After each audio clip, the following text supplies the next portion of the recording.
ప్రభు అయిన యేసుక్రీస్తు నామములో మీకందరికీ వందనములు తెలియజేస్తూ ఉన్నాను. ప్రభునందు ప్రియులారా, దేవుని నిత్య జీవపు మాటలు అనే కార్యక్రమం ద్వారా దేవుని మాటలు మనము ధ్యానం చేసుకుందాం. పరిశుద్ధ బైబిల్ గ్రంథంలో నుండి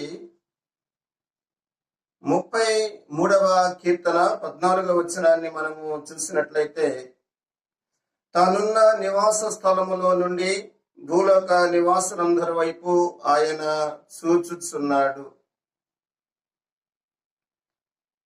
ఈ యొక్క లేఖనాన్ని బట్టి పరిశుద్ధ గ్రంథంలో పద్దనరాములో యాకోబు ఉన్నాడు. మేనమామకు 2 కుమార్తెలు ఉన్నారు. పెద్ద కుమార్తె లేయా, చిన్న కుమార్తె రాహేలు. అయితే రాహేలు సుందరవతియు రూపవతియునై ఉన్నది.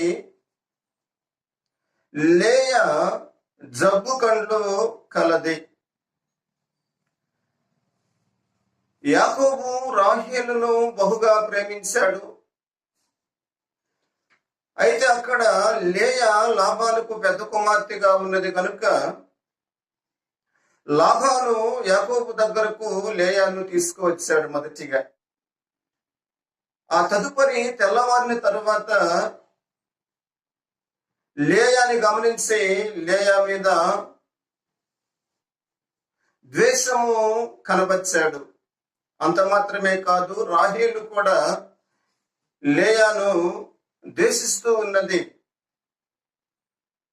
ఈనాడు అనేక మంది సహవాసములో నాయకులు, సంఘములో ఉన్నటువంటి సహోదరులు సహోదరీలు, కుటుంబాల్లో ఉన్నటువంటి రక్త సంబంధికులు, కులం, పేదరికం, మనం నివసిస్తున్నటువంటి నివాస స్థలములలో మన తోటివారు, స్నేహితులు, ఇరుగు పొరుగు వారు అనేక మంది మనల్ని ద్వేషిస్తూ ఉన్నారు. లోకము ద్వేషిస్తూ ఉన్నది. మనం ఎంత పరిశుద్ధంగా ఉన్నా, ఎంత మంచి క్రియలు చేస్తున్నా కానీ అనేక మంది చేత మనము ద్వేషించబడుతూ ఉన్నాం. అయితే ప్రియులారా, ఇక్కడ లేయా ద్వేషించబడినది కానీ యెహోవా లేయాను చూచెను అనే మాట మనం జ్ఞాపకం చేసుకుంటున్నాం. ఎవరు ఏ స్థలములో ఎవరి చేత ద్వేషించబడుతూ ఉన్నారో వారిని దేవుడు జ్ఞాపకం చేసుకుంటారు. ఏ వ్యక్తి ఎదుట, ఏ ప్రాంతములో, ఏ సహవాసములో ద్వేషించబడ్డావో వారి ఎదుట దేవుడు అత్యధికముగా ఆశీర్వదిస్తాడు. మనుషులు ద్వేషించినా కానీ దేవుడు ద్వేషించడు. ప్రియులారా, దేవుడు మనం చూస్తున్న దేవుడు. మనకున్నటువంటి ప్రతి శ్రమ, సమస్య, శోధన, ప్రతి అవసరత, ప్రతి అక్కర దేవుడు చూస్తూ ఉన్నారు. గనుక మనుషుల వల్లను ద్వేషించవచ్చు, అధికారులు మనం ద్వేషించవచ్చు, సహవాసంలో ఉన్న నాయకులే ద్వేషించవచ్చు.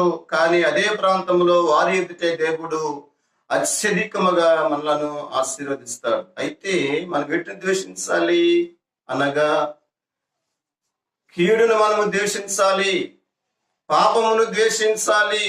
ఆ తర్వాత నికోలాయుతుల క్రియలను కూడా మనము ద్వేషించే వారిముగా ఉండాలి. 2 అనుభవాన్ని జ్ఞాపకం చేస్తాను. పరిశుద్ధ బైబిల్ గ్రంథంలో యెషయా గ్రంథము 38వ అధ్యాయము 5వ వచనంలో ఉన్న మాట, నీవు కన్నీళ్లు విడుచుట నేను చూచితిని. ప్రియులారా, యెషయా ప్రవక్త ద్వారా రాసైనటువంటి హిజ్కియాకు సమాచారం అందినది. ఈ యెషయా ప్రవక్త అయ్యా నీవు మరణమవుతావు, నీవు బ్రతుకోవు. ఈ మాట విన్నప్పుడు రాజు వెంటనే కన్నీటి ప్రార్థన కలిగిన వాడుగా ఉన్నాడు. ఈ వాక్యం యొక్క సారాంశం మనం ఏమి నేర్చుకోవాలి అనగా, కన్నీటి ప్రార్థన జీవితం లేక అనుభవాన్ని మనం కలిగి ఉండాలి. ఎవరి కొరకు కన్నీరు కార్చాలి? వేటి కొరకు కన్నీరు కార్చాలి అనగా, దేవుని ఆజ్ఞలు అనుసరించాలి, క్షమాపణ మనసు కలిగి ఉండాలి, పాప క్షమాపణ మనిషికి అవసరమై ఉన్నది, దేవుని భయం, లోతైనటువంటి భక్తి జీవితం, పరిశుద్ధమైనటువంటి జీవితం, దేవుని కుమారుని యందలి విశ్వాసము ద్వారా జీవించుట. అంత మాత్రమే కాదు, ప్రాముఖ్యమైనది మనమందరము కూడా రాకడ సిద్ధపాటు, వీటి కొరకే మనం కన్నీరు కార్చాలి. ఏవైతే మనం చేయలేకపోతున్నామో వాక్యమును బట్టి, ఏదైతే మన జీవితంలో కొరతగా ఉన్నదో వాటి కొరకై మనము కన్నీరు కార్చాలి. కన్నీటి ప్రార్థన ద్వారా మరి ఇవన్నీ కూడా మరలా తిరిగి పొందుకుంటాం.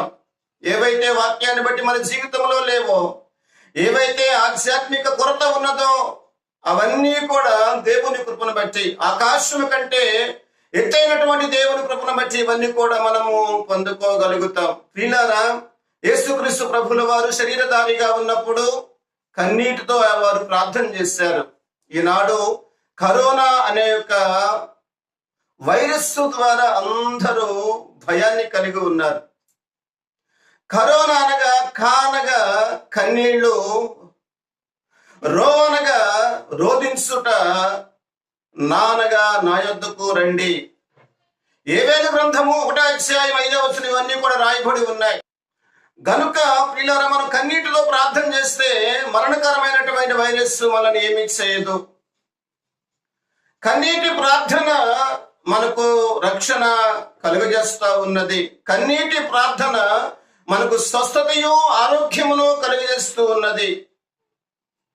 ప్రియులారా, మొదటి మాట ఆదికాండము 29:31 లేయా ద్వేషించబడుట యెహోవా చూచి, 6 సంతానం అండి లేయాకు యాకోబు ద్వారా. అదే స్థలములో ప్రియులారా, ఆ కుటుంబంలోనే లేయాను దేవుడు దీవించాడు. అలాగే మనం ఏ స్థలములో ఎక్కడ ఎవరి చేత ద్వేషించబడుతున్నామో వారి ఎదుటే దేవుడు మరలా నిలబెట్టి, బలపరిచి, దీవించి అభివృద్ధి పరిచేవాడు. రెండవ అనుభవం, హిజ్కియా కన్నీళ్లు దేవుడు చూచెను. గనుక ఆధ్యాత్మిక జీవితంలో ఏవైతే కొరతగా కుదువుగా ఉన్నాయో వాటి నిమిత్తమై కన్నీరు కారిస్తే అవన్నీ కూడా దేవుని కృపలో పొందుకోగలుగుతాం. అటు రీతిగా దేవాది దేవుడు మనకందరికీ సహాయం చేసి బలపరిచి రాజ్యము కొరకు రాకడ కొరకు సిద్ధపరచునుగాక. ఆమె ప్రార్థన. పరిశుద్ధుడైన తండ్రి, దయగల హృదయుడు నాయన, మీకు స్తుతులు స్తోత్రాలు చెల్లిస్తూ ఉన్నాం. చూచుచున్న దేవుడు అనే అంశం మీద మేము కొద్ది సమయం మాట్లాడాం. కుటుంబంలో యాకోబు చేత రాహేలు చేత ద్వేషించబడుతూ ఉన్నటువంటి లేయాని మీరు జ్ఞాపకం చేసుకున్నారు, చూశారు. అలాగే కన్నీటి ప్రార్థన చేస్తున్నటువంటి హిజ్కియాని మీరు చూచారు. మీరు చూసే దేవుడు. మాకున్నటువంటి అవసరాలు, మాకున్నటువంటి సమస్యలు, మాకున్నటువంటి హృదయ వేదనలు, విచారాలన్నీ చూసి సమస్యను తొలగించి, కీడును తొలగించి, అక్కర్లు తీర్చి మీరు నూతన కార్యాలు చేసే దేవుడు. అటు రీతిగా మా కన్నీటి ప్రార్థన అనుభవం దయచేయమని, అయ్యా మీ కృపలో నూతనమైనటువంటి కార్యాలు మా జీవితంలో జరిగించమని, ఈ కరోనా వైరస్ నుండి నాయన నిత్యము తప్పిస్తున్నందుకే స్తుతులు చెల్లిస్తూ ముందున్న సమయమంతయు కాలమంతయు దీవెనకరంగా చేయమని ఘనత మహిమ ప్రభావములు కీర్తి సంపూర్ణంగా మీకు ఆరోపిస్తూ నజరేయుడైన క్రీస్తు యేసు గణనామమున ప్రార్థించి వేడుకొనుచున్నాను ప్రియపరలోకపు తండ్రి, ఆమేన్. ప్రభుల వారు మిమ్మల్ని దీవించి ఆశీర్వదించునుగాక. ఆమేన్.